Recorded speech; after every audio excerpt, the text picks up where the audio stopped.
पत्रकार परिषदेचा उद्देश म्हणजे जे माझी खोटी बदनामी, जो मानसिक त्रास होतोय, वेळोवेळी जागोजागी सगळ्या ठिकाणी ज्या कंप्लेंट तक्रार दाखल होत आहेत त्याची सत्य परिस्थिती सगळ्यांसमोर यावी, मला न्याय मिळावा, हे त्याचा सर्वात मुख्य उद्देश आहे.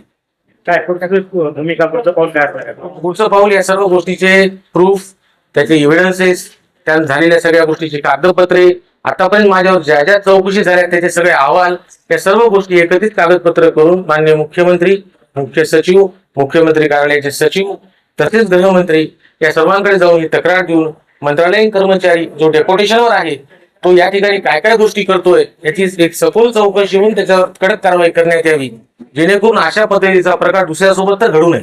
तर आपली फसवणूक व मानसिक त्रास कोणामार्फत होत आहे आपल्याला, काय प्रकरण काय आहे?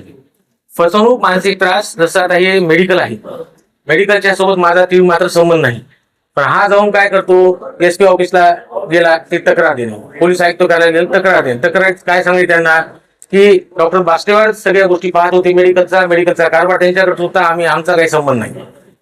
मग आता हे पहिले ऍप्लिकेशन देणार, ऍप्लिकेशन दिलं त्याला कोणतेही पुरावे दाखल करत नाही, मग त्यांनाही पुन्हा एक फोन लावायचा मंत्रालयात याच्यातून. मग या सगळ्या गोष्टी त्यांनी पाहिल्या की आम्हाला चौकशीला बोलणार, आम्ही चौकशीला गेलो की आम्ही हे सगळे कागदपत्र त्यांना देणार, मग तेव्हा त्यांना सगळी सत्य परिस्थिती काय आहे ते समोर येणार. आता हे करण्याचा उद्देश काय आहे, तर अशा पद्धतीने मानसिक त्रास द्यायचा. आणि मानसिक त्रास द्यायचा आता मेडिकलचं प्रकरण आमचं पूर्णपणे संपलेलं आहे. आता जसं यांनी भागीदार होते, जेव्हा मेडिकलचा पूर्ण आता या भागीदारांनी यांनी हिशोब मागितला त्यांना की बाबा हिशोब याचा नेमका काय झाला, मला 5 वर्षाचा हिशोब द्या. त्यांनी 5 वर्षाचा हिशोब दिला, पण जेव्हा यांनी त्या सॉफ्टवेअर मधून प्रिंटआउट बाहेर काढले आणि हिशोब बघितला त्याच्यामध्ये 2 कोटीचा हेराफेरी दिसायला लागली समोरासमोर. पण जेव्हा ही हिशोब मागायला गेले यांच्यावर दबाव टाकण्याचा, त्याच्यातून उद्देश म्हणजे काय, त्या मेडिकलचा हिशोब न काढणे, भागीदाराला पैसे देणे नाही. आता माझ्याशी काय संबंध नाही त्याचा मेडिकलचा, आपला तर त्या व्यवहार मिटला. दुसरं जे माझं प्रकरण आता जे त्यातल्या मशीनचं जे न्यायप्रविष्ट प्रकरण आहे ते न्यायालयामध्ये आहे. त्याचं 2023 पण ऑडिट करून त्यांचं जे काही भागीदाराचं होतं ते पूर्ण देणं आपण त्यांना देऊन टाकलंय.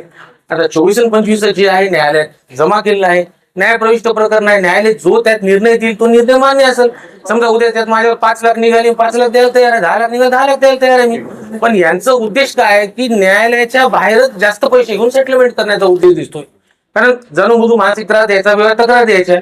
आम्ही आणि त्यांचा व्यवहारिक संबंध आपल्यासोबत काय होता? त्याचं नाव काय? कोणाचा जो आपण आरोप करतात ते व्यक्तीचं, हा, त्याचं नाव काय? त्यांची आता हे करणाऱ्यामध्ये अनुज सकवान, त्यानंतर हे दीपा जगदीश सकवान, आता हे आहेत. म्हणजे अनुज सकवानचा जो भाऊ आहे जगदीश सकवान त्याची पत्नी आहे, आणि तो मंत्रालयामध्ये कर्मचारी आहे, डेप्युटेशनवर कर्मचारी आहे. मंत्रालय कर्मचारी डेप्युटेशनवर आहे.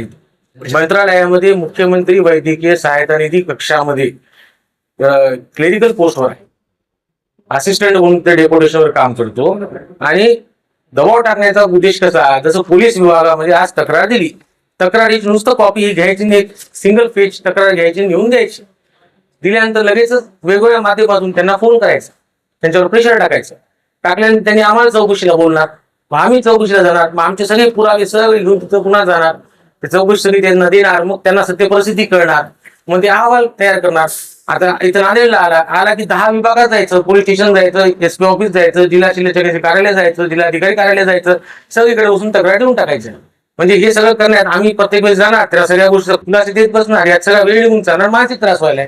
आता मानसिक त्रास देण्याचा उद्देश काय, तर एक उद्देश म्हणजे असा की एक तर हे जे काही त्या मशीनचं प्रकरण आहे ते न्यायालयात आहे, न्यायालयाच्या बाहेरच सेटलमेंट करून टाकून जास्त पैसे घ्यायचे आणि सेटलमेंट करायचे. डॉक्टर प्रशांत रविवार एज्युकेशन मेडिकल मध्ये भागीदार होतो. आम्ही एकूण 4 भागीदार होतो. अनुज सकवान, रेणुका मोरे त्यांची पत्नी व दीपा सकवान त्यांच्या वहिनी, जगदीश सकवानच्या मिसेस. आम्ही 4 जणांनी 2018 ते 20 या काळामध्ये मेडिकल चालू केले. यामध्ये त्यांनी मोठ्या प्रमाणाची अफरातफर दिली असे आम्हाला निरीक्षण झाले. जवळपास 2 ते 2.5 कोटी रुपये. तर त्यांनी हिशोब मला दाखवला नाही. जेव्हा मी हिशोब मागायला गेलो तो मला वेगवेगळ्या प्रकारे टॉर्चर करत होता, फोन लावून दबाव टाकत होता, आणि दबावामध्ये तो त्रास देण्याचा प्रयत्न होता. आता माझ्या पत्नी सिव्हिल हॉस्पिटलमध्ये कार्यरत आहे, त्या ठिकाणी त्याच्याही नावावर काही ते तक्रार केलेली आहे. ते मी संबंधित प्रकरण सर्व स्पष्टीकरण पोलीस निरीक्षकांना पण दिलं आणि सिव्हिल हॉस्पिटलला पण दिलं. हा करणारा व्यक्तीचं नाव काय, आपले संबंध कोणत्या प्रकारे?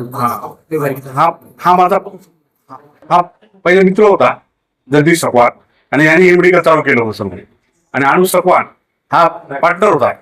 त्याच्या नावात त्याच्या पत्नी दीपा सकवान आणि अनुज सकवानच्या मिसेस रेणुका मोरे, असा 4 जणांमध्ये भागीदारी व्यवसाय चालू केला होता.